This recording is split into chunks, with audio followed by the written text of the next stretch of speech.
Bear with me, I'm performing this again on Thursday night in Allegan at the youth art show there. I auditioned for, with this monologue here to perform on Thursday, so I'm kind of testing it out here, just, sticking my toe in the water, so to speak, to test it out. So tell me what you think, all right?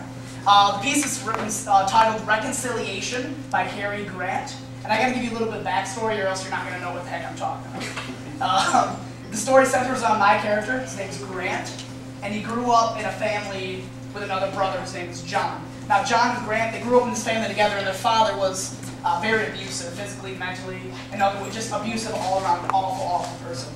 And these two brothers grew up, and as they grew up, John couldn't take it in the house anymore, so he decided he had to leave. He left when they were still young, and John's a few years older than my character Grant, so he left my character Grant alone with the father for the rest of his childhood.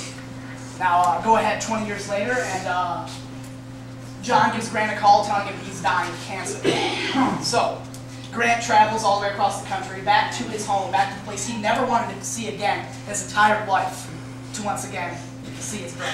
And words of exchange. Stop, Sam. So, this is Reconciliation by Cary Grant.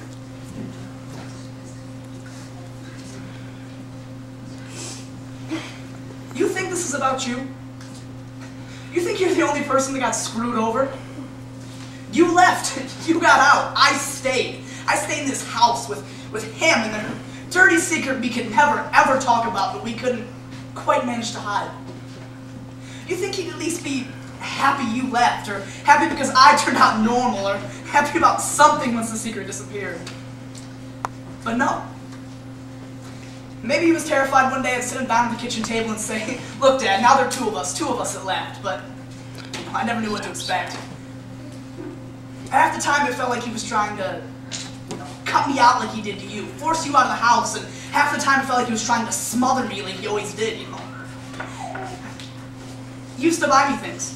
Half the time I didn't even have to ask, but it wasn't right. It wasn't right at all, because it felt like he was trying to bribe me, trying to bribe me not to be like him, not to leave him alone.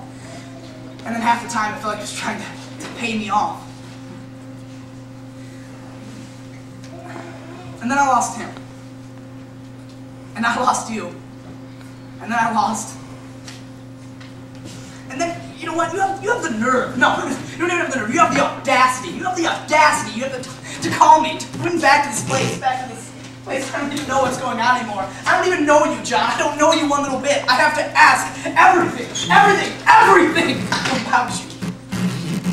Stop, Sam, now. Okay. Stop.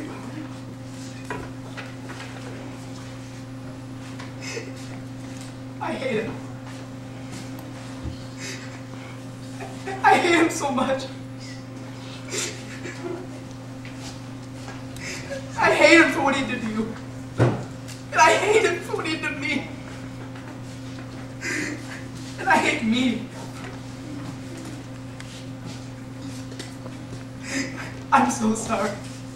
I'm so sorry, John. I never meant it.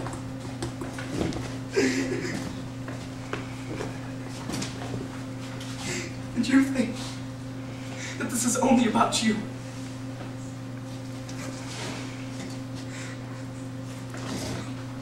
Thank you. I'm Logan Noble.